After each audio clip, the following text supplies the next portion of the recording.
Punjabi radio ਜੋ ਐਸੇ ਸੁਣ ਰਹੇ ਸਾਰੇ ਸਰੋਤਿਆਂ ਨੂੰ ਬਲਵਿੰਦਰ ਕੌਰ ਵੱਲੋਂ ਪਿਆਰ ਭਰੀ ਸਤਿ ਸ਼੍ਰੀ ਅਕਾਲ। ਤੇ ਜੀ ਪ੍ਰੋਗਰਾਮ ਖਬਰ ਤੇ ਨਜ਼ਰ ਪ੍ਰੋਗਰਾਮ ਦੇ ਵਿੱਚ ਸਾਡੇ ਨਾਲ ਹੋਣਗੇ ਬਲਤੇਜ ਪੰਨੂ ਜੀ। ਦੱਸਣਗੇ ਕਿ ਭਾਰਤ ਵਿੱਚ ਜਾਂ ਪੰਜਾਬ ਦੇ ਵਿੱਚ ਕੀ ਕੁਛ ਵਾਪਰ ਰਿਹਾ, ਉਹਨਾਂ ਖਬਰਾਂ ਤੇ ਨਜ਼ਰ ਮਾਰਾਂਗੇ ਜੀ। ਖਬਰਾਂ ਤੋਂ ਪਹਿਲਾਂ ਧੰਨਵਾਦ ਕਰਨਾ ਚਾਹੁੰਦੇ ਸਾਡੇ ਸਪਾਂਸਰ ਜਿਨ੍ਹਾਂ ਨੇ ਇਸ ਪ੍ਰੋਗਰਾਮ ਨੂੰ ਸਪਾਂਸਰ ਕੀਤਾ। ਆਪ ਸਭ ਤੱਕ ਪਹੁੰਚਾਇਆ ਜੀ ਸਤਨਾਮ ਸਿੰਘ ਸ਼ੇਰਗਿੱਲ ਸਲਮਾ ਤੋਂ, Ishanjit Singh Kaloti Yuba City, Gurdeep Singh Virdi Clovis Khalsa insurance agency ਸੈਨੋ ਜੀ ਤੋਂ ਬਹੁਤ ਬਹੁਤ ਇਹਨਾਂ ਦੇ ਧੰਨਵਾਦ ਜੀ। ਇਹਨਾਂ ਨੇ ਇਸ ਪ੍ਰੋਗਰਾਮ ਨੂੰ ਸਪਾਂਸਰ ਕੀਤਾ, ਆਪ ਸਭ ਤੱਕ ਪਹੁੰਚਾਇਆ ਜੀ। ਸਾਡੇ ਨਾਲ ਜੁੜ ਚੁੱਕੇ ਨੇ ਬਲਤੇਜ ਪੰਨੂ ਜੀ। ਸਤਿ ਸ਼੍ਰੀ ਅਕਾਲ, ਸਵਾਗਤ ਹੈ ਜੀ। ਸਤਿ ਸ਼੍ਰੀ ਅਕਾਲ ਜੀ, ਧੰਨਵਾਦ ਜੀ, ਬਹੁਤ ਮਿਹਰਬਾਨੀ। ਅਤੇ ਬਲਤੇਜ ਪੰਨੂ ਜੀ, ਸਭ ਤੋਂ ਪਹਿਲਾਂ ਗੱਲ ਕਰਦੇ ਹਾਂ ਅਕਾਲੀ ਦਲ ਦੀ, ਜਿਹਨੇ ਸੱਤਾ ਦੇ ਵਿੱਚ 10 ਸਾਲ ਰਹੇ ਆ, ਪਰ ਉਹਦੀ ਹਾਲਤ ਬੜੀ ਪਤਲੀ ਹੈ। ਹਾਲਤ ਪਤਲੀ ਜਿਹੜੀ ਜੀ ਉਹ ਹੋ ਗਈ, ਜਾਂ ਤੁਸੀਂ ਇਹ ਕਹਿ ਲਓ ਕਿ ਆਪ ਹੀ ਜਿਹੜੀ ਸੀ ਉਹ ਕਰਵਾ ਲਈ ਵਿਧਾਨ ਸਭਾ ਦੇ ਵਿੱਚ। ਇਹ ਗੱਲ ਭੁੱਲ ਗਏ ਕਿ ਉਹ ਹੁਣ ਸੱਤਾ ਦੇ ਵਿੱਚ ਨਹੀਂ ਹੈਗੇ। ਸੱਤਾਧਾਰੀ ਧਿਰ ਜਿਹੜੀ ਆ ਜੀ ਉਹ ਮੂਹਰਲੀਆਂ ਬੈਂਚਾਂ ਤੇ ਹੁੰਦੀ ਆ, ਉਹਦੇ ਨਾਲ ਜਿਹੜੀ ਹੁੰਦੀ ਜੀ ਵਿਰੋਧੀ ਧਿਰ, ਤੇ ਪਿੱਛੇ ਫਿਰ ਹੁੰਦੀ ਆ ਜੀ ਜਿਹੜੇ ਵਿਰੋਧੀ ਧਿਰ 'ਚ ਨਹੀਂ ਆਉਂਦੇ। ਤੇ ਹੁਣ ਵਿਰੋਧੀ ਧਿਰ ਤਾਂ ਉਹ ਹੈ ਨਹੀਂ ਗੇ, ਪਿਛਲੇ ਬੈਂਚਾਂ ਦੇ ਉੱਤੇ ਨੇ, ਤੇ ਉੱਥੋਂ ਖੜੇ ਹੋ ਕੇ ਬੋਲਣਾ ਤੇ ਸੱਤਾ ਦੇ ਵਿੱਚ ਹੁੰਦਿਆਂ ਮੂਹਰਲੀਆਂ ਬੈਂਚਾਂ ਤੋਂ ਬੋਲਣਾ, ਇਹਦੇ ਵਿੱਚ ਜ਼ਮੀਨ ਅਸਮਾਨ ਦਾ ਫਰਕ ਹੈ। NK ਸ਼ਰਮਾ ਨੇ ਮੁੱਦਾ ਜਿਹੜਾ ਜੀ ਉਹ ਉਠਾਇਆ ਸੀਗਾ ਕਿ NK ਸ਼ਰਮਾ ਉਹੀ ਹੈ ਜੀ ਡੇਰਾਬੱਸੀ ਤੋਂ ਜਿੱਤਿਆ ਹੈ, ਜਿਹਨੇ ਕਰੋੜਾਂ ਰੁਪਈਏ ਜਿਹੜੇ ਆ ਜੀ ਉਹ ਬਿਜਲੀ ਬੋਰਡ ਦੇ ਦੇਣੇ ਆ। ਅਜੇ ਉਹ ਡਿਫਾਲਟਰਾਂ ਦੇ ਵਿੱਚ ਇੱਕ ਆ ਜੀ। ਉਹਨੇ ਮੁੱਦਾ ਇਹ ਉਠਾਇਆ ਕਿ ਕਿਸਾਨ ਖੁਸ਼ੀਆਂ ਦੇ ਬਾਰੇ ਦੇ ਵਿੱਚ ਸਰਕਾਰ ਜਿਹੜੀ ਆ ਜੀ ਉਹ ਕੀ ਕਰ ਰਹੀ ਹੈ। ਤਾਂ ਨਵਜੋਤ ਸਿੰਘ ਸਿੱਧੂ ਨੇ ਉਹਦਾ ਜਿਹੜਾ ਜੀ ਜਵਾਬ ਦਿੱਤਾ ਕਿ ਸਾਡੀ ਸਰਕਾਰ ਤਾਂ ਹੁਣੇ ਆਈ ਹੈ, ਤੁਸੀਂ ਤਾਂ ਜਿਹੜਾ ਜੀ ਉਹ ਸੁੱਤੇ ਰਹੇ। ਉਹਨਾਂ ਨੇ ਇਹ ਕਹਿਤਾ ਜੀ ਕਿ ਕੁੰਭਕਰਨ ਵੀ 6 ਮਹੀਨਿਆਂ ਬਾਅਦ ਕਹਿੰਦੇ ਉੱਠ ਪੈਂਦਾ ਹੁੰਦਾ ਸੀਗਾ, ਤੁਸੀਂ 10 ਸਾਲ ਸੁੱਤੇ ਰਹੇ। ਸੋ ਇਹਦੇ ਵਿੱਚ ਉਹ ਇੱਕ ਸ਼ੇਰ ਆਂਦੀ ਕਿ ਟਾਂਗ ਟੂਟੀ ਹੀ ਸਹੀ ਅੜਾਏ ਰੱਖੀਏ। ਤੋ ਉਹਨਾਂ ਜਿਹੜਾ ਸੀਗਾ ਜੀ ਵਿਕਰਮ ਸਿੰਘ ਮਜੀਠੀਆ ਹੋਰਾਂ ਨੇ ਇਹਦੇ ਵਿੱਚ ਲੱਤ ਜਿਹੜੀ ਉਹ ਅੜਾਤੀ ਜਿਹੜਾ, ਔਰ ਉਹਨਾਂ ਨੇ ਬੋਲਣਾ ਸ਼ੁਰੂ ਕਰ ਦਿੱਤਾ ਕਿ ਜੇ ਸਾਡੀ ਸਰਕਾਰ ਦੇ ਉੱਤੇ ਜਿਹੜਾ ਜੀ ਉਹ ਦੋਸ਼ ਲਾਉਂਦੇ ਤਾਂ ਉਹਦੇ ਵਿੱਚ ਤੁਹਾਡੀ ਪਤਨੀ ਵੀ ਬੈਠੀ ਹੁੰਦੀ ਸੀ। ਇੱਥੋਂ ਜਿਹੜਾ ਸੀਗਾ ਜੀ ਗੱਲ ਵੱਧ ਗਈ ਤੇ ਵਿਕਰਮ ਸਿੰਘ ਮਜੀਠੀਆ ਹੋਰੀ ਇਹ ਜਿਹੜਾ ਜੀ ਭੁੱਲ ਗਏ ਕਿ ਉਹ ਜਿਹੜੀਆਂ ਪਿਛਲੀਆਂ ਬੈਂਚਾਂ ਦੇ ਉੱਤੇ ਨੇ ਗੱਲ ਜਿਹੜੀ ਆ ਜੀ ਉਹ ਮੂਹਰੇ ਬੈਂਚਾਂ ਵਾਲਿਆਂ ਦੀ ਜ਼ਿਆਦਾ ਸੁਣੀ ਜਾਂਦੀ, ਜਿਵੇਂ ਇਹ 10 ਸਾਲ ਜਿਹੜਾ ਉਹ ਸੁਣਾਉਂਦੇ ਰਹੇ। ਤੇ ਫਿਰ ਨਵਜੋਤ ਸਿੰਘ ਸਿੱਧੂ ਨੇ ਇੱਥੋਂ ਤੱਕ ਕਹਿਤਾ ਕਿ ਕਿਸੇ ਟਾਈਮ ਬਨਾਰਸ ਦੇ ਠੱਗ ਮਸ਼ਹੂਰ ਹੁੰਦੇ ਸੀਗੇ, ਹੁਣ ਤੁਸੀਂ ਠੱਗਾਂ ਦੇ ਰੂਪ ਦੇ ਵਿੱਚ ਜ਼ਿਆਦਾ ਮਸ਼ਹੂਰ ਹੋ। ਵਾਈਟ ਪੇਪਰ ਦੀ ਗੱਲ ਚੱਲਦੀ ਸੀ, ਚਿੱਟੇ ਪੇਪਰ ਦੀ, ਚਿੱਟੇ ਪੇਪਰ ਤੋਂ ਸ਼ੁਰੂ ਹੋ ਕੇ ਚਿੱਟੇ ਤੱਕ ਗੱਲ ਪਹੁੰਚ ਗਈ। ਇਹ ਕਹਿਤਾ ਨਵਜੋਤ ਸਿੰਘ ਸਿੱਧੂ ਹੋਰਾਂ ਨੇ ਕਿ ਅਸੀਂ ਇਮਾਨਦਾਰੀ ਦੇ ਨਾਲ ਇੱਥੇ ਕੰਮ ਕਰਨ ਆਏ ਹਾਂ, ਸਰਕਾਰ ਚਲਾਉਣ ਆਏ ਹਾਂ, ਚਿੱਟਾ ਵੇਚਣ ਨਹੀਂ ਆਏ। ਇੱਥੋਂ ਜਿਹੜੀ ਸੀ ਉਹ ਕਾਫੀ ਭੜਕਾਹਟ ਪੈਦਾ ਹੋਈ। ਰੌਲਾ ਰੱਪਾ ਤਾਂ ਵਿਕਰਮ ਸਿੰਘ ਮਜੀਠੀਆ ਹੋਰੀ ਪਾਉਂਦੇ ਰਹੇ, ਪਰ ਜਿਵੇਂ ਮੈਂ ਤੁਹਾਨੂੰ ਦੱਸਿਆ ਜੀ ਕਿ ਉਹ ਬੈਕ ਬੈਂਚਾਂ ਤੇ ਨੇ, ਗੱਲ ਜਿਹੜੀ ਆ ਜੀ ਉਹ ਮੂਹਰਲੀਆਂ ਬੈਂਚਾਂ ਦੀ ਸੁਣੀ ਜਾਂਦੀ ਹੁੰਦੀ ਆ। ਸੋ ਇਹਦੇ ਨਾਲ ਅਕਾਲੀ ਦਲ ਵਾਲੇ ਜਿਹੜੇ ਜੀ ਉਹ ਹਾਸ਼ੀਏ ਤੇ ਚਲੇ ਗਏ। ਆਮ ਆਦਮੀ ਪਾਰਟੀ ਵਾਲਿਆਂ ਨੇ ਵੀ ਉਹਨਾਂ ਨੂੰ ਜਿਹੜਾ ਸੀਗਾ ਜੀ ਉਹਨਾਂ ਦੇ 10 ਸਾਲ ਦੀ ਕਾਰਗੁਜ਼ਾਰੀ ਦੇ ਮੁੱਦੇ ਦੇ ਉੱਤੇ ਘੇਰਿਆ। ਸ਼ਾਇਦ ਇਹੀ ਕਾਰਨ ਹੋਊਗਾ ਜੀ ਕਿ ਸਨ ਐਂਡ ਡੈਡ ਜਿਹੜੇ ਨੇ ਉਹ ਵਿਧਾਨ ਸਭਾ ਦੇ ਵਿੱਚ ਆ ਨਹੀਂ ਰਹੇ। ਉਹ ਭਾਂਪ ਗਏ ਕਿ ਆਹ ਕੁਛ ਹੋਣਾ, ਤੇ ਜਿਨ੍ਹਾਂ ਨੇ ਲੱਤ ਜਿਹੜੀ ਸੀ ਉਹ ਅੜਾ ਲਈ ਤੇ ਫਿਰ ਉਹਨਾਂ ਨੇ ਸਿਆਣਿਆਂ ਦੇ ਕਹਿਣ ਵਾਂਗੂ ਸੁਣ ਲਈਆਂ ਜੀ ਫਿਰ ਗਾੜੀਆਂ। ਬਿਲਕੁਲ ਜੀ, ਕੋਈ ਜਵਾਬ ਨਹੀਂ ਹੋਊਗਾ ਸਨ ਐਂਡ ਡੈਡ ਦੇ ਕੋਲ। ਜਿਹੜੇ ਲੋਕਾਂ ਦੇ ਸਵਾਲ ਹੋਣਗੇ ਜਾਂ ਵਿਰੋਧੀ ਧਿਰ ਦੇ ਹੋਣਗੇ, ਤੇ ਅੱਗੇ ਆਪਾਂ 31,000 ਕਰੋੜ ਦੇ ਅਨਾਜ ਘਟਾਲੇ ਦੀ ਜੇ ਗੱਲ ਕਰੀਏ ਤਾਂ ਉਸ ਦੀ ਵੀ ਕਹਿੰਦੇ ਕਿ ਵਿਜੀਲੈਂਸ ਛਾਣਬੀਣ ਕਰੂਗੀ। ਬਿਲਕੁਲ ਜੀ, ਐਕਚੁਅਲੀ ਮੈਂ ਇਹ ਜ਼ਰੂਰ ਦੁਬਾਰਾ ਦੱਸ ਦੇਵਾਂ ਜੀ ਕਿ ਇਹ ਹੈਗਾ ਕੀ ਆ ਜਿਹੜਾ ਅਨਾਜ ਘੁਟਾਲਾ। ਜਿਹੜੀ ਕੇਂਦਰ ਦੀ ਸਰਕਾਰ ਆ ਜੀ ਉਹ ਪੈਸਾ ਦਿੰਦੀ ਆ। ਜਦੋਂ ਹੁਣ ਕੇਂਦਰ ਦੀ ਸਰਕਾਰ ਕੋਲੇ ਤੁਸੀਂ ਪੈਸੇ ਲੈਣ ਜਾਂਦੇ ਆ ਤਾਂ ਉਹ ਪਹਿਲਾਂ ਕਹਿੰਦੀ ਜੀ ਉਹ 31,000 ਕਰੋੜ ਦਾ ਦੱਸੋ ਉਹ ਕਿੱਥੇ ਗਿਆ। ਹੁੰਦਾ ਇਹ ਆ ਜੀ ਕਿ ਪੈਸਾ ਜਿਹੜਾ ਉਹ ਦਿੱਤਾ ਜਾਂਦਾ ਸੈਂਟਰ ਦੀ ਸਰਕਾਰ ਦੇ ਵੱਲੋਂ ਕਿ ਆਹ ਤੁਹਾਡੇ ਫੰਡਸ ਆ ਗਏ ਅਕਾਊਂਟ ਦੇ ਵਿੱਚ, ਤੇ ਅਨਾਜ ਜਿਹੜਾ ਸਰਕਾਰ ਦੇ ਵਾਸਤੇ ਖਰੀਦੋ। ਉਹ ਅਨਾਜ ਖਰੀਦਣ ਲਈ ਪੈਸਾ, ਮੰਡੀਆਂ ਤੋਂ ਢੋਆ ਢਵਾਈ ਗੋਦਾਮਾਂ ਤੱਕ ਜਿਹੜੀ ਹੈ ਜੀ ਉੱਥੋਂ ਤੱਕ ਜਿਹੜਾ ਉਹ ਪੈਸਾ ਦਿੱਤਾ ਜਾਂਦਾ। ਉਹ ਪੈਸਾ ਲੈ ਲਿਆ, ਅਨਾਜ ਦਾ ਲੈ ਲਿਆ, ਢੋਆ ਢਵਾਈ ਜਿਹੜੀ ਉਹ ਲੈ ਲਈ। ਖਾਨਾ ਪੂਰਤੀ ਕਿਵੇਂ ਕੀਤੀ ਗਈ ਫਾਈਲਾਂ ਦੇ ਵਿੱਚ ਕਿ ਜਿਹੜੇ ਟਰੱਕਾਂ ਦੀ ਜਾਣਕਾਰੀ ਦੇਣੀ ਹੁੰਦੀ ਹੈ ਸਾਰੀ ਦੀ ਸਾਰੀ, ਕਿਤੇ ਸਕੂਟਰ ਦਾ ਨੰਬਰ ਲਾਇਆ ਹੋਇਆ, ਕਿਤੇ ਮੋਟਰਸਾਈਕਲ ਦਾ ਨੰਬਰ ਜਿਹੜਾ ਜੀ ਉਹ ਲਾਇਆ ਹੋਇਆ। ਭਾਵ ਨਾ ਤਾਂ ਉਹ ਜਿਹੜਾ ਅਨਾਜ ਸੀ ਉਹ ਖਰੀਦਿਆ ਗਿਆ, ਤੇ ਉਹਦੀ ਢੋਆ ਢਵਾਈ ਦਾ ਪੈਸਾ ਵੀ ਲੈ ਲਿਆ ਗਿਆ। ਜਦੋਂ ਅਨਾਜ ਖਰੀਦਿਆ ਹੀ ਨਹੀਂ ਗਿਆ ਤੇ ਉਹਦੀ ਢੋਆ ਢਵਾਈ ਜਿਹੜੀ ਸੀ ਉਹ ਕਿੱਥੋਂ ਜਿਹੜੀ ਉਹ ਲੈ ਲਈ। ਇਹ ਕਹਿ ਦਿੱਤਾ ਜੀ ਗੋਦਾਮਾਂ ਦੇ ਵਿੱਚ ਪਿਆ। ਮੁੜ ਕੇ ਉਹਨੂੰ ਇੰਨਾ ਖੁਰਦਬੁਰ ਕਰ ਲਈ ਜੀ ਕਿ ਗੋਦਾਮਾਂ ਦੇ ਵਿੱਚ ਤਾਂ ਉਹ ਅਨਾਜ ਪਿਆ ਹੋਇਆ ਖਰਾਬ ਹੋ ਗਿਆ। ਅਕਸਰ ਕਾਗਜ਼ਾਂ ਦੇ ਵਿੱਚ ਜਦੋਂ ਇਹ ਕਹਿ ਦਿੱਤਾ ਜਾਂਦਾ ਖਰਾਬ ਹੋ ਗਿਆ ਤਾਂ ਉਹ ਕਿਸੇ ਨੇ ਵੇਖਣ ਨਹੀਂ ਆਉਣਾ ਹੁੰਦਾ, ਉਹਨੂੰ ਫਿਰ ਡਿਸਟਰੋਏ ਜਿਹੜਾ ਜੀ ਉਹ ਕਰ ਦਿੱਤਾ ਜਾਂਦਾ। ਇਹ ਅਨਾਜ ਘੁਟਾਲਾ ਉਹ ਸੀਗਾ। ਹੁਣ 31,000 ਕਰੋੜ ਰੁਪਏ ਦੇ ਇਸ ਅਨਾਜ ਘੁਟਾਲੇ ਦੀ ਜਾਂਚ ਜਿਹੜੀ ਹੈ ਉਹ ਵਿਜੀਲੈਂਸ ਨੂੰ ਸੌਂਪਣ ਦਾ ਐਲਾਨ ਜਿਹੜਾ ਉਹ ਕੀਤਾ ਗਿਆ ਮੁੱਖ ਮੰਤਰੀ ਕੈਪਟਨ ਅਮਰਿੰਦਰ ਸਿੰਘ ਹੋਰਾਂ ਦੇ ਵੱਲੋਂ। ਉਹਨਾਂ ਨੇ ਇਹ ਗੱਲ ਕਹੀ ਹੈ ਕਿ ਵਿਜੀਲੈਂਸ ਨੂੰ ਇਹ ਜਿਹੜਾ ਦੀ ਜਾਂਚ ਦੇ ਦਿੱਤੀ ਗਈ ਹੈ ਤੇ ਉਹ ਇਹਦੀ ਜਾਂਚ ਕਰਕੇ ਦੱਸਣਗੇ ਕਿ ਕਿਹੜੇ ਲੋਕ ਇਹਦੇ ਵਿੱਚ ਜਿਹੜਾ ਉਹ ਸ਼ਾਮਲ ਰਹੇ ਨੇ, ਤਾਂ ਕਿ ਜਿਹੜੇ ਸ਼ਾਮਲ ਲੋਕ ਨੇ ਉਹਨਾਂ ਨੂੰ ਕਟਹਿਰੇ ਤੱਕ ਜਿਹੜਾ ਉਹ ਲਿਆਂਦਾ ਜਾ ਸਕੇ। ਇਹ ਤਾਂ ਹੁਣ ਪਤਾ ਨਹੀਂਗਾ ਜੀ ਕਿ ਵਿਜੀਲੈਂਸ ਜਿਹੜੀਆਂ ਇਹਦੀਆਂ ਕਿੰਨੀਆਂ ਪਰਤਾਂ ਖੋਲ ਸਕੂਗੀ। ਪਰਤਾਂ ਕਲੀਅਰ ਨੇ, ਇਹ ਨਹੀਂ ਹੈਗਾ ਕਿ ਕੁਝ ਲੁਕਿਆ ਛੁਪਿਆ, ਪਰ ਜੇ ਇਹ ਪਰਤਾਂ ਖੁੱਲਦੀਆਂ ਨੇ ਤਾਂ ਪੋਸੀਬਿਲਿਟੀ ਜਿਹੜੀ ਹੈ ਨਾ ਜੀ ਉਹ ਗਜ਼ਲ ਦੇ ਸ਼ੇਰ ਦੀ ਹੋ ਸਕਦੀ ਹੈ ਕਿ ਬਾਤ ਨਿਕਲੇਗੀ ਤਾਂ ਫਿਰ ਦੂਰ ਤੱਕ ਜਾਏਗੀ, ਕਿਉਂਕਿ ਇਹਦੇ ਵਿੱਚ ਕਾਫੀ ਸਾਰੇ ਵੱਡੇ ਨਾਮ ਜਿਹੜੇ ਆ ਉਹ ਸ਼ਾਮਲ ਆ। ਇਹ ਕੋਈ ਛੋਟਾ ਮੋਟਾ ਘਪਲਾ ਨਹੀਂ ਹੈਗਾ, 31,000 ਕਰੋੜ ਰੁਪਏ ਦਾ ਘਪਲਾ ਹੈ ਜੀ। ਗੱਲ ਕੀ ਆ, ਜੇ ਹੋਊਗਾ ਤਾਂ ਆ ਨਾ, ਉਹ ਜਿਸ ਤਰ੍ਹਾਂ ਅੱਗੇ ਉੱਪਰ ਕੇਂਦਰ ਦੇ ਵਿੱਚ ਹੁੰਦੀ ਆ ਬਡਾਰਾ ਕਰਕੇ, ਤੇ ਇੱਥੇ ਵੀ ਇਸ ਤਰ੍ਹਾਂ ਦਾ ਕੁਛ ਨਾ ਹੋਵੇ। ਤੇ ਅੱਗੇ ਆਪਾਂ ਦਿੱਲੀ ਦੇ ਕਤਲੇਆਮ ਦੀ ਗੱਲ ਕੀਤੀ ਸੀਗੀ, ਉਸ ਦੇ ਵਿੱਚ ਜਿਹੜੇ ਕੇਸ ਸੀਗੇ ਸੁਪਰੀਮ ਕੋਰਟ ਨੇ ਪਹਿਲਾਂ ਵੀ ਮੰਗੀਆਂ ਸੀਗੀਆਂ ਦੁਆਰਾ, ਤੇ ਉਸ ਦੇ ਵਿੱਚ 5 ਕੇਸ ਮੁੜ ਕੇ ਖੋਲ੍ਹਣ ਦੇ ਲਈ ਹਾਈ ਕੋਰਟ ਵੱਲੋਂ ਨੋਟਿਸ। ਬਿਲਕੁਲ ਜੀ, ਐਕਚੁਅਲੀ ਇਹਨਾਂ ਕੇਸਾਂ ਦੇ ਵਿੱਚ ਕੁਝ ਚੀਜ਼ਾਂ ਜਿਹੜੀਆਂ ਜੀ ਉਹ ਬੜੀਆਂ ਅਹਿਮ ਦੇਖਣ ਵਾਲੀਆਂ ਨੇ, ਜਿਹੜੇ ਕਿ ਹਾਈ ਕੋਰਟ ਨੇ ਦੁਬਾਰਾ ਜਿਹੜੇ ਆ ਜੀ ਉਹ ਖੋਲ੍ਹਣ ਦੀ ਗੱਲ ਕੀਤੀ ਗਈ ਆ। ਹਾਈ ਕੋਰਟ ਨੇ ਇਹਦੇ ਵਿੱਚ ਜਿਹੜੀਆਂ ਟਿੱਪਣੀਆਂ ਕੀਤੀਆਂ ਨੇ ਕੁਝ ਉਹ ਅਹਿਮ ਨੇ। ਇੱਕ ਤਾਂ ਜਿਹੜਾ ਜੀ ਹਾਈ ਕੋਰਟ ਨੇ ਇਹ ਗੱਲ ਕਹੀ ਆ ਕਿ ਬੜੀ ਤੇਜ਼ੀ ਦੇ ਨਾਲ ਇਹ ਕੇਸ ਜਿਹੜੇ ਉਹ ਨਿਬੇੜਨ ਵੱਲ ਨੂੰ ਇਹ ਅਦਾਲਤਾਂ ਜਿਹੜੀਆਂ ਸੀਗੀਆਂ ਉਹ ਹੇਠਲੀਆਂ ਅਦਾਲਤਾਂ ਜਿਹੜੀਆਂ ਉਹ ਗਈਆਂ। ਇਹ ਕਿਹਾ ਗਿਆ ਜੀ ਕਿ ਇਹਦੇ ਤੱਥ ਜਿਹੜੇ ਸੀਗੇ ਉਹ ਨਹੀਂ ਲੱਭੇ ਗਏ, ਇਹਨਾਂ ਦੀ ਜਿਹੜਾ ਦੀ ਦੂਰ ਤੱਕ ਨਹੀਂ ਜਾਇਆ ਗਿਆ ਜਿਹੜਾ ਕਿ ਜਾਇਆ ਜਾਣਾ ਚਾਹੀਦਾ ਸੀਗਾ। ਦੂਜੀ ਜਿਹੜੀ ਅਹਿਮ ਟਿੱਪਣੀ ਇਹਦੇ ਵਿੱਚ ਇਹ ਕੀਤੀ ਗਈ ਕਿ ਜਿਹੜੇ ਨੋਟਿਸ ਭੇਜੇ ਜਾਂਦੇ ਸੀ, ਸੰਮਣ ਭੇਜੇ ਜਾਂਦੇ ਸੀ, ਉਹ ਸੜੇ ਹੋਏ ਘਰਾਂ ਦੇ ਪਤੇ ਦੇ ਉੱਤੇ ਅਦਾਲਤ ਜਿਹੜੀ ਹੇਠਲੀ ਸੀ ਉਹ ਭੇਜਦੀ ਰਹੀ। ਜਦੋਂ ਉਹ ਘਰ ਸੜ ਗਏ ਉੱਥੇ ਰਹਿੰਦਾ ਹੀ ਕੋਈ ਨਹੀਂ, ਤੇ ਉਹ ਸੰਮਣ ਜਿਹੜੇ ਸੀ ਕਿਹਨੇ ਤਵੀਲ ਕਰਨੇ ਸੀਗੇ, ਜਿਹਦੇ ਕਰਕੇ ਜਿਹੜਾ ਜੀ ਉਹਨੇ ਅਦਾਲਤ ਨੇ ਕਿਹਾ ਕਿ ਰਿਕਾਰਡ ਇਹ ਦੱਸਦਾ ਹੈ ਕਿ ਗਵਾਹਾਂ ਨੂੰ ਸ਼ਿਕਾਇਤ ਕਰਨ ਵਾਲੇ ਦੇ ਜਿਹੜੇ ਢੰਗ ਦੇ ਨਾਲ ਸੁਣਵਾਈ ਹੋਈ ਨਹੀਂ। ਤੇ ਹੁਣ ਜਿਹੜੇ 5 ਕੇਸ ਨੇ ਅਹਿਮ ਉਹ ਖੋਲ੍ਹਣ ਦੇ ਹੁਕਮ ਜਿਹੜੇ ਆ ਉਹ ਦਿੱਤੇ ਗਏ ਆ, ਔਰ ਇਹਨਾਂ 5 ਮਾਮਲਿਆਂ ਦੇ ਵਿੱਚ ਮੁੜ ਕੇ ਸੁਣਵਾਈ ਕਰਨ ਲਈ ਸਾਰੇ ਜਿਹੜੇ ਮੁਲਜ਼ਮ ਨੇ ਉਹਨਾਂ ਨੂੰ ਕਾਰਨ ਦੱਸੋ ਨੋਟਿਸ ਜਿਹੜੇ ਆ ਉਹ ਜਾਰੀ ਕੀਤੇ ਜਾ ਰਹੇ ਨੇ। ਇਸ ਜਿਹੜਾ ਇਹ ਬੈਂਚ ਆ ਜੀ ਇਹਨੇ 1984 ਦੇ ਜਿਹੜਾ ਕਤਲੇਆਮ ਸੀ ਇਸ ਕੇਸ ਦੇ ਵਿੱਚ ਕਾਂਗਰਸੀ ਆਗੂ ਸੱਜਣ ਕੁਮਾਰ ਨੂੰ ਬਰੀ ਕੀਤੇ ਜਾਣ ਦੇ ਨਾਲ ਸੰਬੰਧਿਤ ਫਾਈਲਾਂ ਘੋਖਦਿਆਂ ਹੋਇਆ ਇਹਨਾਂ ਮਾਮਲਿਆਂ ਦੀ ਗੰਭੀਰਤਾ ਦੇ ਮੱਦੇਨਜ਼ਰ ਇਹ ਆਪਣੇ ਤੌਰ ਦੇ ਉੱਤੇ ਜਿਹੜਾ ਜੀ ਹੁਕਮ ਜਾਰੀ ਕੀਤੇ ਨੇ ਕਿ ਇਹ 5 ਕੇਸਾਂ ਦੀਆਂ ਸਾਰੀਆਂ ਫਾਈਲਾਂ ਲਿਆਓ ਤੇ ਮੁੜ ਕੇ ਇਹਨਾਂ ਨੂੰ ਸ਼ੁਰੂ ਕਰੋ, ਤੇ ਇਹ ਜਿਹੜੇ ਸੰਮਣ ਨੇ ਦੁਬਾਰਾ ਤੋਂ ਕੀਤੇ ਜਾਣ ਜਿਨ੍ਹਾਂ ਦੇ ਇਹ ਬਣਦੇ ਆ, ਜਿਨ੍ਹਾਂ ਤੱਕ ਉਹ ਇਸ ਵੇਲੇ ਕਿੱਥੇ ਰਹਿੰਦੇ ਆ ਜੀ ਗਵਾਹ, ਉਹਨਾਂ ਨੂੰ ਲਿਆਂਦਾ ਜਾਵੇ ਸਾਹਮਣੇ। ਹਾਂਜੀ, ਦੇਖਦੇ ਹਾਂ ਜੀ, ਸ਼ਾਇਦ 30-35 ਸਾਲ ਇਸ ਤਰ੍ਹਾਂ ਫਿਰ ਦੁਬਾਰਾ ਨਿਕਲ ਜਾਣੇ ਆ। ਤੇ ਅੱਗੇ ਆਪਾਂ ਜੇ ਗੱਲ ਕਰੀਏ ਅਕਾਲੀ ਸਰਕਾਰ ਦੇ ਜਿਹੜੇ ਦਾਅਵੇ ਆ ਝੂਠੇ ਕਰਨ ਦੀ, ਤਾਂ ਕੈਗ ਦੀ ਰਿਪੋਰਟ ਕੁਝ ਹੋਰ ਹੀ ਕਹਿੰਦੀ ਹੈ। ਬਿਲਕੁਲ ਜੀ, ਇਹ ਤਾਂ ਹੁਣ ਤੁਸੀਂ ਇਹ ਕਹਿ ਲਓ ਕਿ ਰੋਜ਼ ਦੀਆਂ ਹੀ ਗੱਲਾਂ ਨੇ, ਕੁਛ ਨਾ ਕੁਛ ਜਿਹੜਾ ਜੀ ਉਹ ਸਾਹਮਣੇ ਆ ਹੀ ਜਾਣਾ ਕਿਸੇ ਨਾ ਕਿਸੇ ਰੂਪ ਦੇ ਵਿੱਚ। ਜਿਹੜੀ ਅਕਾਲੀ ਭਾਜਪਾ ਸਰਕਾਰ ਸੀ ਜੀ ਉਹਨੇ ਐਜੂਕੇਸ਼ਨ ਦੇ ਮਾਮਲੇ ਦੇ ਵਿੱਚ ਪੰਜਾਬ ਨੂੰ 3ਜੇ ਨੰਬਰ ਦੇ ਉੱਤੇ ਆਉਣ ਦੇ ਬੜੇ ਵੱਡੇ ਦਾਅਵੇ ਕੀਤੇ ਸੀ। ਬੜੇ ਵੱਡੇ ਅਖਬਾਰਾਂ ਦੇ ਵਿੱਚ ਇਸ਼ਤਿਹਾਰ ਦਿੱਤੇ ਗਏ, ਹੋਰਡਿੰਗ ਜਿਹੜੇ ਸੀ ਉਹਦੇ ਨਾਲ ਸ਼ਹਿਰ ਭਰ ਦਿੱਤੇ ਗਏ, ਬੱਸਾਂ ਭਰ ਦਿੱਤੀਆਂ ਗਈਆਂ ਹੋਰਡਿੰਗ ਜਿਹੜੇ ਸੀਗੇ ਉਹ ਲਾ ਕੇ। ਪਰ ਪਿਛਲੇ 5 ਸਾਲਾਂ ਦੇ ਦੌਰਾਨ ਐਜੂਕੇਸ਼ਨ ਦੇ ਵਿੱਚ ਇਹਨੂੰ ਪੂਰੇ ਤਰੀਕੇ ਦੇ ਨਾਲ ਨਜ਼ਰ ਅੰਦਾਜ਼ ਖੇਤਰ ਜਿਹੜਾ ਜੀ ਉਹ ਕਿਹਾ ਜਾ ਰਿਹਾ। ਕੰਪਟਰੋਲਰ ਤੇ ਆਡੀਟਰ ਜਨਰਲ ਕੈਗ ਦੀ ਰਿਪੋਰਟ ਦੇ ਵਿੱਚ ਜਿਹੜਾ ਜੀ ਇਹ ਕੀਤਾ ਗਿਆ ਕਿ ਸਮੇਂ ਸਿਰ ਫੰਡ ਜਾਰੀ ਨਾ ਹੋਣ ਕਰਕੇ ਸਟੂਡੈਂਟ ਜਿਹੜੇ ਸੀਗੇ ਜੀ ਉਹ ਸਹੂਲਤਾਂ ਤੋਂ ਵਾਂਝੇ ਰਹੇ। ਸਾਲ 11 ਤੋਂ 16 ਦੇ ਦੌਰਾਨ ਸਰਵ ਸਿੱਖਿਆ ਅਭਿਆਨ ਦੇ ਕੋਲ 1362.76 ਕਰੋੜ ਰੁਪਏ ਘੱਟ ਜਾਰੀ ਕੀਤੇ ਗਏ।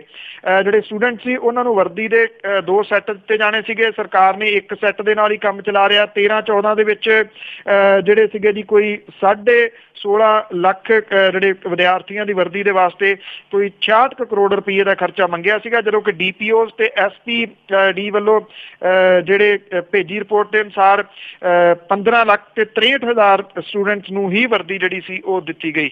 ਅਕਾਲੀ ਸਰਕਾਰ ਨੇ 14 ਤੋਂ ਲੈ ਕੇ 16 ਦੇ ਆਪਣੇ ਹਿੱਸੇ ਦੇ 48 ਕਰੋੜ ਤੇ 48 ਲੱਖ ਰੁਪਏ ਜਾਰੀ ਹੀ ਨਹੀਂ ਕੀਤੇ, ਔਰ ਸਿੱਖਿਆ ਵਿਭਾਗ ਨੇ ਕੈਗ ਨੂੰ ਦਿੱਤੇ ਜਵਾਬ ਦੇ ਵਿੱਚ ਮੰਨਿਆ ਕਿ ਅਕਾਲੀ ਸਰਕਾਰ ਦੇ ਵੱਲੋਂ ਆਪਣਾ ਹਿੱਸਾ ਸਮੇਂ ਸਿਰ ਜਾਰੀ ਨਾ ਕਰਨ ਕਰਕੇ ਫੰਡ ਜਿਹੜੇ ਸੀ ਉਹ ਅਣਵਰਤੇ ਰਹਿ ਗਏ। ਬੱਚਿਆਂ ਦੀ ਮੁਫਤ ਤੇ ਲਾਜ਼ਮੀ ਸਿੱਖਿਆ ਅਧਿਕਾਰ ਕਾਨੂੰਨ ਦੇ 2009 ਦੇ ਮਾਮਲੇ ਦੇ ਵਿੱਚ ਵੀ ਦੇਰੀ ਜਿਹੜੀ ਹੈ ਜੀ ਉਹ ਕੀਤੀ ਗਈ। ਅਪ੍ਰੈਲ 10 ਤੋਂ ਲੈ ਕੇ ਇਹ ਕਾਨੂੰਨ ਲਾਗੂ ਹੋਣਾ ਸੀ, ਪਰ ਪੰਜਾਬ ਸਰਕਾਰ ਨੇ ਨਿਯਮ ਅਕਤੂਬਰ 11 ਦੇ ਵਿੱਚ ਨੋਟੀਫਾਈ ਜਿਹੜੇ ਸੀਗੇ ਉਹ ਕੀਤੇ ਔਰ ਇਹਦੇ ਨਾਲ ਕੇਂਦਰ ਨੇ 114 ਕਰੋੜ ਤੋਂ ਉੱਪਰ ਦੇ ਫੰਡ ਜਿਹੜੇ ਉਹ ਜਾਰੀ ਹੀ ਨਹੀਂ ਕੀਤੇ, ਕਿਉਂਕਿ ਜਦੋਂ ਨੋਟੀਫਾਈ ਨਹੀਂ ਹੋਇਆ ਤੇ ਉਹ ਜਾਰੀ ਜਿਹੜੇ ਉਹ ਨਹੀਂ ਸੀ ਹੋਣੇ।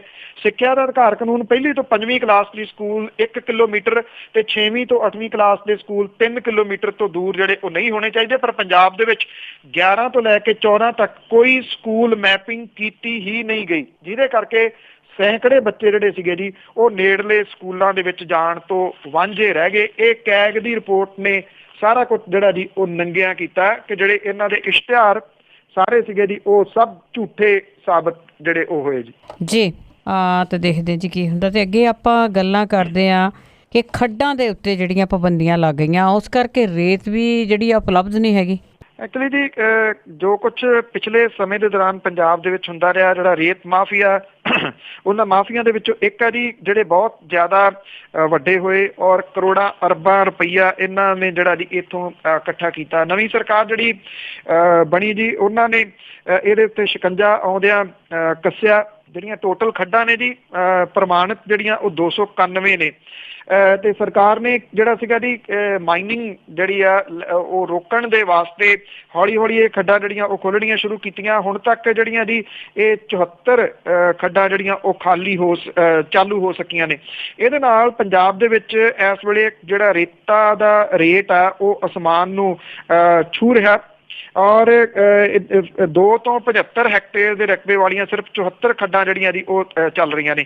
ਜਿਹੜਾ ਰੇਤ ਬੱਜਰੀ ਮਾਫੀਆ ਹੈ ਉਹਨੇ ਕੀ ਕੀਤਾ ਜੀ, ਇਹ ਰੇਤਾ ਜਿਹੜੀ ਸੀ ਉਹ ਕੁੱਟ ਲਈ ਔਰ ਇਹ ਕਿਹਾ ਜੀ ਕਿ ਰੇਤਾ ਮਿਲ ਨਹੀਂ ਰਹੀ ਤੇ ਜਿਨ੍ਹਾਂ ਲੋਕਾਂ ਦਾ ਕੰਮਕਾਰ ਵਗੈਰਾ ਚੱਲ ਰਿਹਾ ਜੀ ਉਹਨਾਂ ਨੂੰ ਮਹਿੰਗੇ ਭਾਅ ਦੇ ਉੱਤੇ ਇਹ ਰੇਤਾ ਇਸ ਵੇਲੇ ਖਰੀਦਣੀ ਜਿਹੜੀ ਆ ਜੀ ਉਹ ਪੈ ਰਹੀ ਹੈ। ਕੱਲ ਸਰਕਾਰ ਨੇ ਹਾਲਾਂਕਿ 7 ਹੋਰ ਜਿਹੜੀਆਂ ਖੱਡਾਂ ਨੇ ਉਹਨਾਂ ਨੂੰ ਜਿਹੜਾ ਜੀ ਉਹ ਸ਼ੁਰੂ ਕਰਵਾਇਆ ਔਰ ਇਹ ਕਿਹਾ ਗਿਆ ਕਿ ਜਿਹੜੀਆਂ ਬਾਕੀ ਖੱਡਾਂ ਨੇ 91 ਉਹਨਾਂ ਦੀ ਛੇਤੀ ਜਿਹੜੀ ਬੋਲੀ ਲਾ ਕੇ ਨੇੜੇ ਭਵਿੱਖ ਦੇ ਵਿੱਚ ਜਿਹੜਾ ਇਹਨਾਂ ਨੂੰ ਸ਼ੁਰੂ ਕੀਤਾ ਜਾਊਗਾ। ਸਰਕਾਰ ਨੇ ਨਵੇਂ ਨਿਯਮ ਜਿਹੜੇ ਉਹ ਜਾਰੀ ਕੀਤੇ ਨੇ, ਉਹਦੇ ਵਿੱਚ ਇਹ ਗੁੰਡਾ ਪਰਚੀ ਜਿਹੜੀ ਲੱਗਦੀ ਸੀ, ਗੁੰਡਾ ਟੈਕਸ ਲੱਗਦਾ ਸੀਗਾ, ਉਹਨੂੰ ਬੰਦ ਕਰਨ ਦੇ ਯਤਨਾਂ ਦੇ ਵਿੱਚ ਇਹਨੂੰ ਬੰਦ ਕੀਤਾ ਸੀਗਾ। ਹੁਣ ਇਹ ਕਿਹਾ ਗਿਆ ਜੀ ਕਿ ਜਿਹੜੀਆਂ ਖੱਡਾਂ ਨੇ ਉੱਥੋਂ ਕੋਈ ਵੀ ਵਿਅਕਤੀ ਜਿਹੜਾ ਉਹ ਜਾ ਕੇ ਟਰਾਲੀ ਦੇ ਜਿਹੜੀ ਰੇਤਾ ਦਾ ਜਿਹੜਾ ਰੇਟ ਨਿਸ਼ਚਿਤ ਕੀਤਾ ਸਰਕਾਰ ਨੇ, ਉਹ ਜਾ ਕੇ ਟਰੱਕ ਜਾਂ ਰੇਤਾ ਦੇ ਵਿੱਚ ਜਿਹੜੇ ਸਣੇ ਭਰਾਈ ਦੇ ਉਹ ਪੈਸੇ ਉੱਥੇ ਦੇ ਕੇ ਉੱਥੋਂ ਇਹ ਰੇਤਾ ਲੈ ਸਕਦਾ। ਜਿਹੜੇ ਵਿਚੋਲੀਏ ਸੀਗੇ ਉਹ ਹਾਲ ਦੀ ਘੜੀ ਜਿਹੜਾ ਉਹ ਖਤਮ ਕਰਤੇ ਗਏ ਨੇ। ਪਰ ਅਕਸਰ ਹੁੰਦਾ ਇਹ ਆ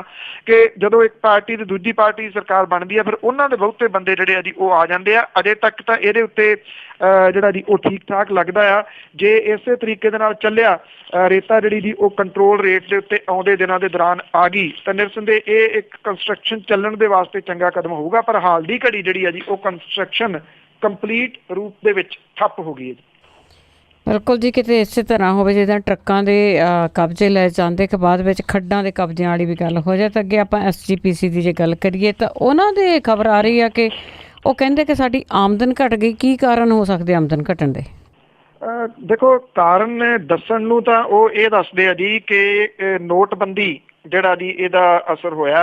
ਇਹਦੇ ਕਰਕੇ ਉਹਨਾਂ ਨੇ ਕਿਹਾ ਕਿ ਸਾਡੀ ਜਿਹੜੀ ਆਮਦਨ ਹੈ ਉਹ ਘਟੀ ਆ ਔਰ ਉਹਨਾਂ ਨੇ ਇਹ ਕਿਹਾ ਜੀ ਕਿ ਜਿਹੜੇ ਪਿਛਲੇ ਵਾਲੇ ਬਜਟ ਦੇ ਵਿੱਚ 10 ਅਰਬ 64 ਕਰੋੜ ਰੁਪਈਏ ਸੀਗੇ, ਪਰ ਨੋਟਬੰਦੀ ਕਰਕੇ ਆਮਦਨ ਕੋਈ 46 ਕਰੋੜ ਰੁਪਈਏ ਜਿਹੜੀ ਹੈ ਜੀ ਉਹ ਘਟੀ ਆ। 46 ਕਰੋੜ ਰੁਪਈਆ ਘੱਟ ਚੜਿਆ ਗੁਰਦੁਆਰਿਆਂ ਦੇ ਵਿੱਚ। ਇਹਦਾ ਰੀਜ਼ਨ ਉਹ ਨੋਟਬੰਦੀ ਜਿਹੜੀ ਹੈ ਜੀ ਉਹ ਦੱਸਦੇ ਆ। ਐਕਚੁਅਲੀ ਕਿਤੇ ਨਾ ਕਿਤੇ ਜਿਹੜਾ ਜੀ ਕਾਰਨ ਇਹ ਕਿਹਾ ਜਾ ਰਿਹਾ ਕਿ ਸ਼੍ਰੋਮਣੀ ਗੁਰਦੁਆਰਾ ਪ੍ਰਬੰਧਕ ਕਮੇਟੀ ਦੇ ਕੰਮਕਾਰ ਨੂੰ ਲੈ ਕੇ ਜਿਹੋ ਜੀ ਕੰਟਰੋਵਰਸੀ ਜਿਹੜੀ ਹੈ ਜੀ ਉਹ ਪਿਛਲੇ ਸਮੇਂ ਦੇ ਦੌਰਾਨ ਚੱਲਦੀ ਰਹੀ ਆ। ਜਾਂ ਸ਼੍ਰੋਮਣੀ ਗੁਰਦੁਆਰਾ ਪ੍ਰਬੰਧਕ ਕਮੇਟੀ ਦੇ ਉੱਤੇ ਇਹ ਇਲਜ਼ਾਮ ਲੱਗਦਾ ਰਿਹਾ ਜੀ ਕਿ ਉਹ ਅਕਾਲੀ ਦਲ ਦੀਆਂ ਕਾਨਫਰੰਸਾਂ ਦਾ ਸਾਰਾ ਇੰਤਜ਼ਾਮ ਕਰਦੀ ਰਹੀ ਆ। ਲੰਗਰ ਵਗੈਰਾ ਉੱਥੋਂ ਜਾਂਦਾ ਰਿਹਾ ਜਾਂ ਫਿਰ ਕੋਈ 5 ਲੱਖੀਆ ਰੱਖ ਲਿਆ, ਕੋਈ 3 ਲੱਖੀਆ ਜਿਹੜਾ ਸੀਗਾ ਜੀ ਉਹ ਰੱਖ ਲਿਆ। ਸਾਰੇ ਮਾਪਦੰਡ ਜਿਹੜੇ ਸੀਗੇ ਉਹ ਛਿੱਕੇ ਟੰਗ ਕੇ ਕੰਮ ਕੀਤਾ ਗਿਆ। ਜਿਹੜਾ ਅਕਾਲ ਤਖਤ ਹੈ ਜੀ ਉਹ ਜਿਹੜੇ ਤਰੀਕੇ ਦੇ ਨਾਲ ਹਦਾਇਤਾਂ ਸੀਗੀਆਂ ਉਹ ਅਕਾਲੀ ਦਲ ਤੋਂ ਲੈ ਕੇ ਫੈਸਲੇ ਜਿਹੜਾ ਉਹ ਕਰਦਾ ਰਿਹਾ, ਕਿਤੇ ਨਾ ਕਿਤੇ ਜਿਹੜੀ ਸਿੱਖ ਸੰਗਤ ਹੈ ਜੀ ਉਹਦੇ ਵਿੱਚ ਇਹਦਾ ਰੋਹ ਜਿਹੜਾ ਉਹ ਜ਼ਰੂਰ ਰਿਹਾ। ਇਹਦੇ ਵਿੱਚ ਸ੍ਰੀ ਗੁਰੂ ਗ੍ਰੰਥ ਸਾਹਿਬ ਦੀ ਥਾਂ ਥਾਂ ਦੇ ਉੱਤੇ ਹੋਈ ਬੇਅਦਬੀ ਜਿਹੜੀ ਸੀਗੀ ਜੀ ਉਹਨੂੰ ਵੀ ਅੱਖੋਂ ਪਰੋਖੇ ਨਹੀਂ ਕੀਤਾ ਜਾ ਸਕਦਾ ਕਿ ਉਹਦੀ ਵਜ੍ਹਾ ਕਰਕੇ ਲੋਕਾਂ ਦੇ ਮਨਾਂ ਦੇ ਵਿੱਚ ਜਿਹੜਾ ਜੀ ਉਹ ਰੋਸ ਬਹੁਤ ਜ਼ਿਆਦਾ ਰਿਹਾ ਤੇ ਅੱਜ ਵੀ ਹੈਗਾ, ਜਿਹਦੇ ਕਰਕੇ ਲੋਕ ਜਿਹੜੇ ਸੀਗੇ ਉਹ ਕੈਸ਼ ਪੈਸਾ ਚੜਾਉਣ ਦੇ ਵਾਸਤੇ ਉਹ ਘਟੇ ਨੇ। ਇੰਨੀਆਂ ਕੰਟਰੋਵਰਸੀ ਜਿਹੜੀਆਂ ਸੀਗੀਆਂ ਜੀ ਉਹਨਾਂ ਨੂੰ ਉਹਨਾਂ ਨੇ ਬਰਦਾਸ਼ਤ ਜਿਹੜਾ ਉਹ ਨਹੀਂ ਕੀਤਾ। ਇਹ ਰੀਜ਼ਨ ਜਿਹੜਾ ਹੋ ਸਕਦਾ, ਜਿਹੜਾ ਰੀਜ਼ਨ ਸ਼੍ਰੋਮਣੀ ਗੁਰਦੁਆਰਾ ਪ੍ਰਬੰਧਕ ਕਮੇਟੀ ਦੇ ਰਹੀ ਆ ਨੋਟਬੰਦੀ ਵਾਲਾ, ਉਹ ਇਸ ਕਰਕੇ ਨਹੀਂ ਮੰਨਿਆ ਜਾ ਸਕਦਾ ਕਿ ਜਦੋਂ ਨੋਟਬੰਦੀ ਹੋਈ ਸੀਗੀ ਤਾਂ ਸਮੁੱਚੇ ਮੁਲਕ ਭਰ ਦੇ ਵੱਖ-ਵੱਖ ਸੂਬਿਆਂ ਦੇ ਵਿੱਚ ਜਿਹੜੇ ਗੁਰਦੁਆਰੇ ਸੀਗੇ ਉੱਥੇ ਲੰਗਰ ਜਿਵੇਂ ਚੱਲਿਆ ਸੀਗਾ, ਇਹ ਸਾਰੇ ਜਗ੍ਹਾ ਦੇ ਉੱਤੇ ਬੜਾ ਉਦੋਂ ਪ੍ਰਚਾਰ ਵੀ ਉਹਨਾਂ ਦਿਨਾਂ ਦੇ ਦੌਰਾਨ ਹੋਇਆ ਸੀਗਾ ਕਿ ਉੱਥੇ ਕੋਈ ਨੋਟਬੰਦੀ ਦਾ ਜਿਹੜਾ ਉਹ ਅਸਰ ਨਹੀਂ ਸੀਗਾ। ਜਿੱਥੇ ਜਿੱਥੇ ਕੰਮ ਹੁੰਦਾ ਰਿਹਾ ਲੋਕਾਂ ਨੇ ਅਥਾਹ ਪੈਸੇ ਜਿਹੜੇ ਦੀ ਉੱਥੇ ਚੜਾਏ ਵੀ, ਤੇ ਜੇ ਸ਼੍ਰੋਮਣੀ ਗੁਰਦੁਆਰਾ ਪ੍ਰਬੰਧਕ ਕਮੇਟੀ ਦੇ ਗੁਰਦੁਆਰਿਆਂ ਦਾ ਚੜਾਵਾ ਜਿਹੜਾ ਦੀ ਉਹ ਘਟਿਆ ਤੇ ਇਹਦਾ ਰੀਜ਼ਨ ਉਹਦੀਆਂ ਆਪ ਹੁਦਰੀਆਂ ਹੋ ਸਕਦੀਆਂ ਨੇ, ਨੋਟਬੰਦੀ ਨਹੀਂ। ਆਪ ਹੁਦਰੀਆਂ ਹੋ ਸਕਦੀਆਂ ਜਾਂ ਪੈਸਾ ਕਿੱਧਰ ਚਲ ਗਿਆ, ਬੜਾ ਕੁਛ ਹੈ ਜੀ ਇਸ ਦੇ ਵਿੱਚ ਛੁਪਿਆ ਹੋਇਆ। ਤੇ ਅੱਗੇ ਵਿਧਾਨ ਸਭਾ ਦੇ ਵਿੱਚ ਜੇ ਗੱਲ ਕਰੀਏ ਤੇ ਹੰਗਾਮਾ ਹੁੰਦਾ ਰਿਹਾ ਬੈਂਸ ਭਰਾਵਾਂ ਦੀਆਂ ਸੀਟਾਂ ਨੂੰ ਲੈ ਕੇ। ਐਕਚੁਅਲੀ ਜੀ ਇਹ ਚੱਲ ਤਾਂ ਜਿੱਦਣ ਵਿਧਾਨ ਸਭਾ ਸ਼ੁਰੂ ਹੋਈ ਆ ਉਦੋਂ ਤੋਂ ਹੀ ਰਿਹਾ ਜੀ ਕਿ ਜਿਹੜੇ ਦੋ ਵਿਧਾਇਕ ਨੇ ਬਲਵਿੰਦਰ ਸਿੰਘ ਬੈਂਸ ਤੇ ਸਿਮਰਜੀਤ ਸਿੰਘ ਬੈਂਸ, ਇਹਨਾਂ ਦੀਆਂ ਸੀਟਾਂ ਦੇ ਮੁੱਦੇ ਦੇ ਉੱਤੇ ਫੇਰ ਜਿਹੜਾ ਜੀ ਇਹ ਹੰਗਾਮਾ ਆਮ ਆਦਮੀ ਪਾਰਟੀ ਤੇ ਬੈਂਸ ਭਰਾਵਾਂ ਨੇ ਜਿਹੜਾ ਉਹ ਕੀਤਾ।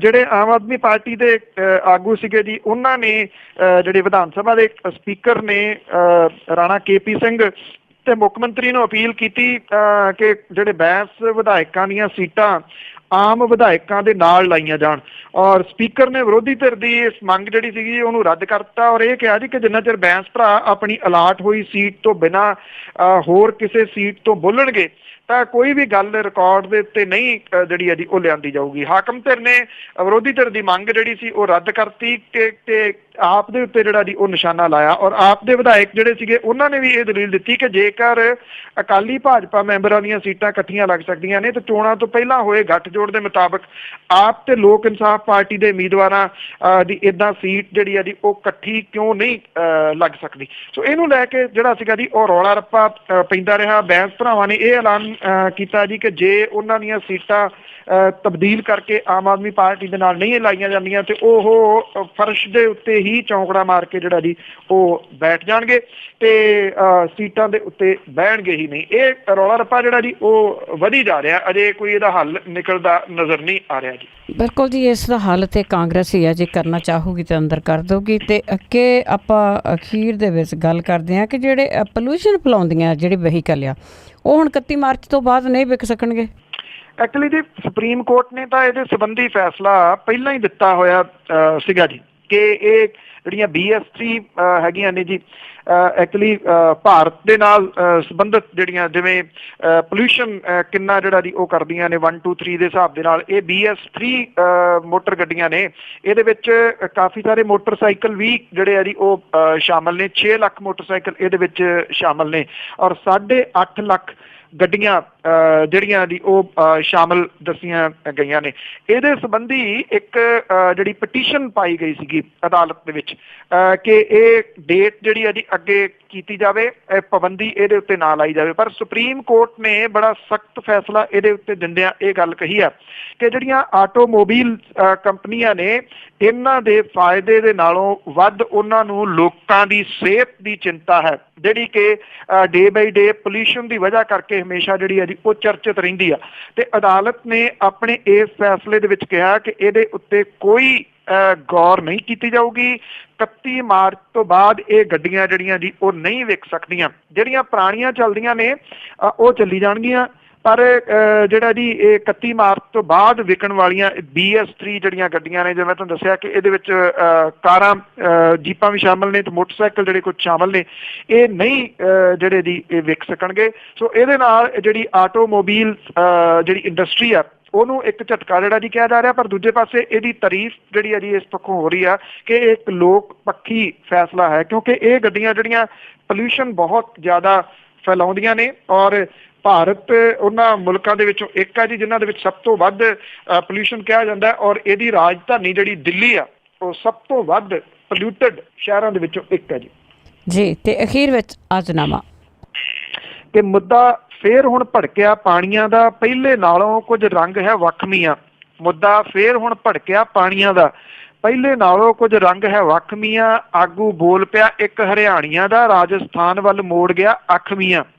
ਉਸ ਪਾਸਿਓਂ ਜਿੱਦਾਂ ਹਨ ਵਹਿਣ ਵਗਦੇ, ਉਹਨਾਂ ਵੱਲ ਹੁਣ ਅੱਖ ਲਈ ਰੱਖਮੀਆਂ। ਉਹਦੇ ਵਿੱਚ ਹਰਿਆਣੇ ਲਈ ਕਹੇ ਹਿੱਸਾ, ਕਰਦਾ ਫਿਰਦਾ ਉਹ ਪੇਸ਼ ਹੈ ਪੱਖਮੀਆਂ। ਕਰਦੀ ਰਾਜ ਹਰਿਆਣੇ ਵਿੱਚ ਭਾਜਪਾ ਹੀ, ਰਾਜਸਥਾਨ ਵਿੱਚ ਉਹਦਾ ਹੈ ਰਾਜ ਮੀਆਂ। ਕਰਦੀ ਰਾਜ ਹਰਿਆਣੇ ਵਿੱਚ ਭਾਜਪਾ ਹੀ, ਰਾਜਸਥਾਨ ਵਿੱਚ ਉਹਦਾ ਹੈ ਰਾਜ ਮੀਆਂ। ਝਗੜਾ ਭਾਜਪਾ ਅੰਦਰ ਕੋਈ ਜਾਪਦਾ ਹੀ, ਖੜਕਣ ਲੱਗੇ ਕੁਝ ਸੰਘ ਦੇ ਸਾਜ਼ ਮੀਆਂ। ਜੀ ਜੀ, ਬਹੁਤ ਬਹੁਤ ਧੰਨਵਾਦ ਜੀ। ਮਿਹਰਬਾਨੀ ਜੀ, ਧੰਨਵਾਦ ਜੀ, ਸਤਿ ਸ਼੍ਰੀ ਅਕਾਲ ਜੀ। ਸਤਿ ਸ੍ਰੀ ਅਕਾਲ ਜੀ। ਤੇ ਸਰੋਤੇ ਸਨ ਬਲਤੇਜ ਪੰਨੂ ਜੋ ਸਾਡੇ ਨਾਲ ਜੁੜਦੇ ਨੇ, ਕਰਦੇ ਨੇ ਖਬਰਾਂ। ਇਸੇ ਦੇ ਨਾਲ ਅੱਜ ਦਾ ਬੁਲਟਨ ਇੱਥੇ ਹੀ ਸਮਾਪਤ। ਅਗਲੇ ਬੁਲਟਨ ਤੱਕ ਬਲਵਿੰਦਰ ਕੌਰ ਵੱਲੋਂ ਆਪ ਸਭ ਨੂੰ ਪਿਆਰ ਭਰੀ ਸਤਿ ਸ੍ਰੀ ਅਕਾਲ।